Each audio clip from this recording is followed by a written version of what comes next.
जैसा कि last episode में हमने देखा कि ज़ियान डेजर्ट के अंदर उस मैप सेलर के पास आया था और वहाँ का माहौल गर्म बन गया था। मास्टर ज़ियान को बताते हैं कि ये ओल्ड मैन बहुत शक्तिशाली इंसान है, ये लेवल्स में तुमसे 2 गुना ज्यादा शक्तिशाली है और इसे हराना तुम्हारे बस की बात नहीं। ओल्ड मैन उसे वापस जाने को कहता है, लेकिन ज़ियान बिना मैप का फ्रैगमेंट लिए नहीं जा सकता था, इसलिए अब उन दोनों में फाइट होने लगती है। ज़ियान बहुत बुरी तरह से हारने लगता है क्योंकि ओल्ड मैन आइस स्कूप्स बनाकर उस पर अटैक कर रहा था। ज़ियान बहुत कोशिश करता है लेकिन हमेशा हारता ही जाता है। ओल्ड मैन उसकी कोशिश को देखकर बहुत खुश होते हैं, लेकिन अब वो और ज्यादा नहीं लड़ना चाहते थे, इसलिए ज़ियान जब उस पर अपनी तलवार फेंककर अटैक करता है तो ओल्ड मैन उसकी तलवार को रोककर उस पर ही फुल स्पीड में फेंकता है। अब ज़ियान मरने ही वाला था, लेकिन तभी वो पर्पल विंग्स को निकालता है और आसमान में उड़ जाता है, जिससे उसकी जान बच जाती है। ओल्ड मैन उसके पर्पल विंग्स को देखकर बहुत चौंक जाता है क्योंकि ऐसा खजाना किसी किसी के पास ही होता है। वो समझ जाता है कि इस ज़ियान के अंदर कुछ तो खास है। ज़ियान अब ओल्ड मैन की ताकत को अच्छे से समझ लेता है और अपने मास्टर से बात करता है। ज़ियान अपने मास्टर की मदद लेकर उनकी व्हाइट फ्लेम का यूज करते हुए ओल्ड मैन पर अटैक करता है और अब इस बार ज़ियान ओल्ड मास्टर के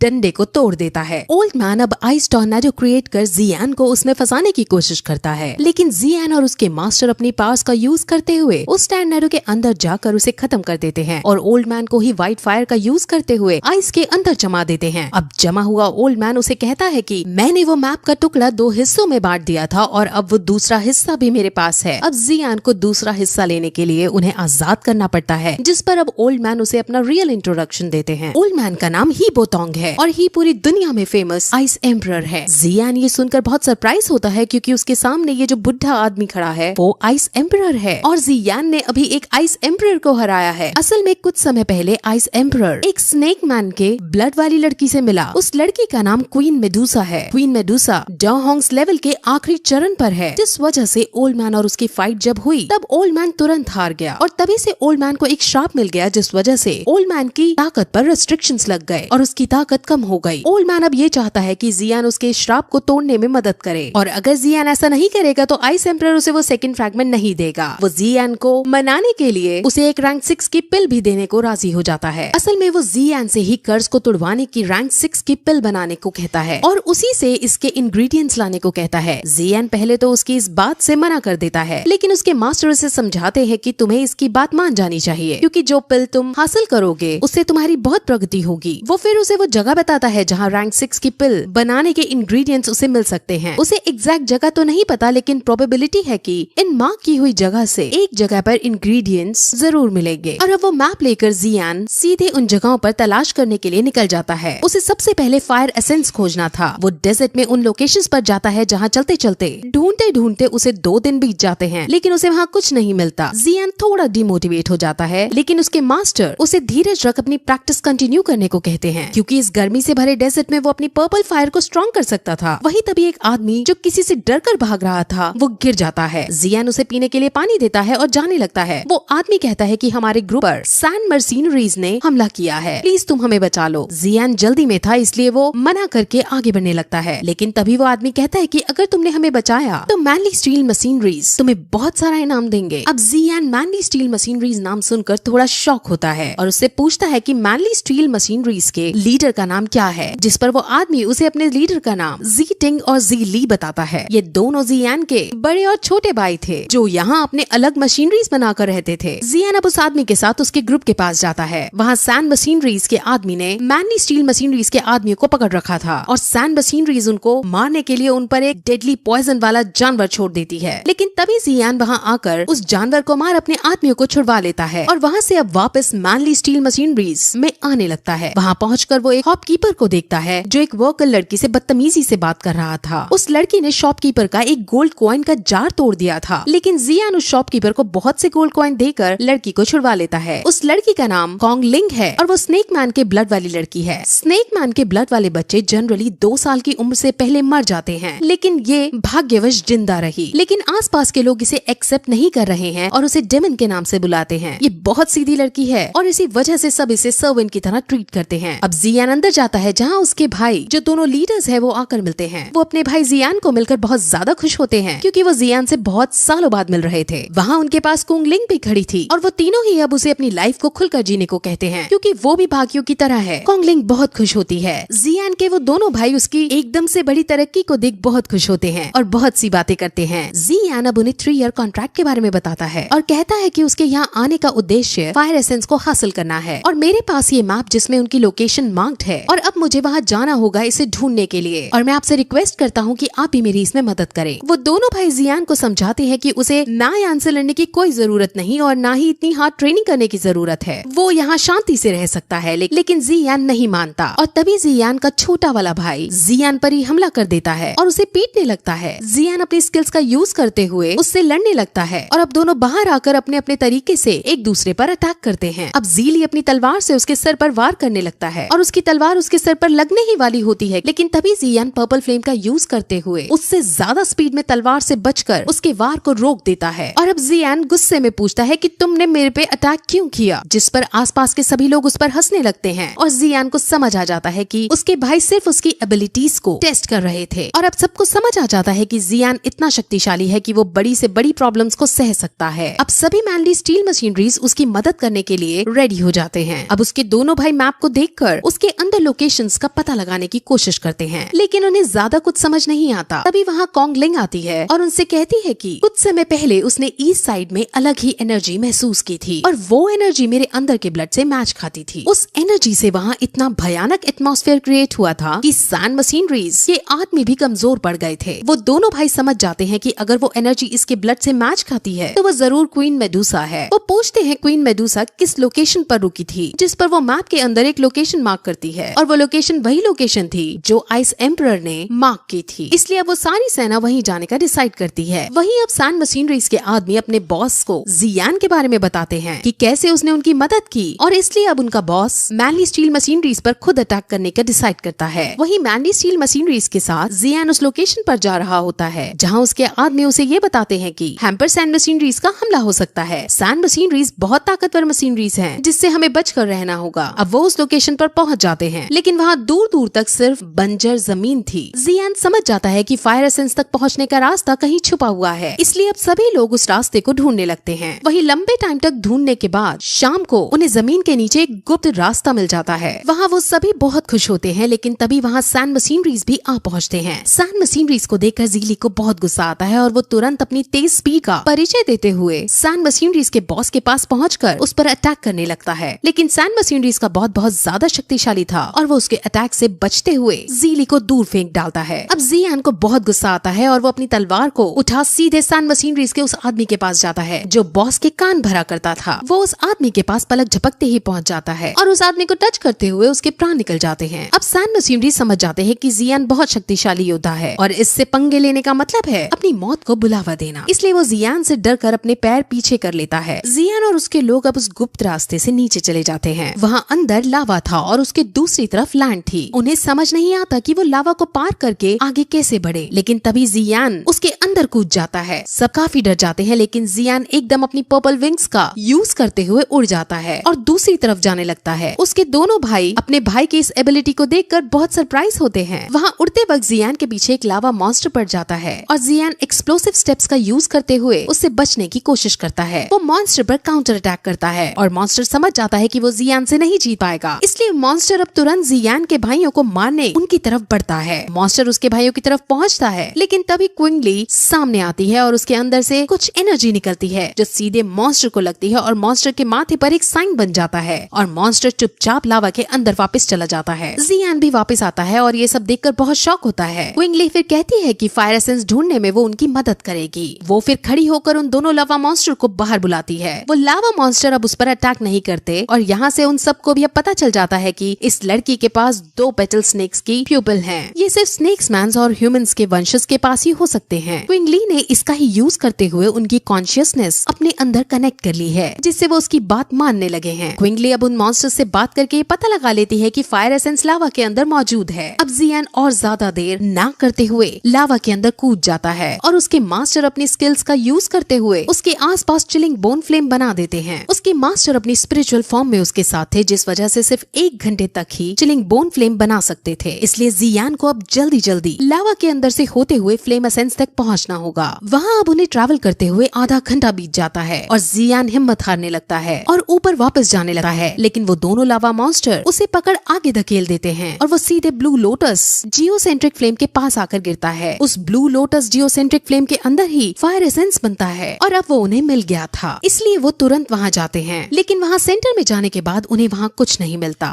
जियान बहुत शॉक होता है और कुछ समझ नहीं पाता कि आखिर फायर एसेंस गया तो गया कहाँ। जियान बहुत ज्यादा टूट जाता है क्योंकि फायर एसेंस को पाने के लिए उसने अभी तक बहुत कुछ सहा था। वो बहुत जोर जोर से दुखी होकर चिल्लाने लगता है क्योंकि अब उसे ऊपर खाली हाथ वापस जाना था। लेकिन उसके मास्टर उसे प्यार से समझाते हैं कि इस दुनिया के अंदर और भी बहुत लोग हैं जो अपने गोल को हासिल करना चाहते थे, लेकिन उनमें से कुछ ही शिकार तक पहुंच पाते हैं। हमें बस हार नहीं माननी और हम जरूर शिकार तक पहुंचेंगे। अब जियान समझ जाता है और फिर से फायर एसेंस को खोजने का डिसाइड करता है। वहाँ तभी मास्टर को जमीन में धसी हुई एक चीज दिखती है जिसे वो बाहर निकालते हैं और वो चीज 7 कलर्स स्नेक फ्लेम है। वो समझ जाते हैं कि यहाँ क्वीन मेडुसा हमसे पहले आई थी और उसने ही फायर एसेंस को ले लिया है। और अब जियान समझ जाता है कि उसको अब कहाँ जाना है और अब इसी के साथ ये सीजन का यही एंड हो जाता है।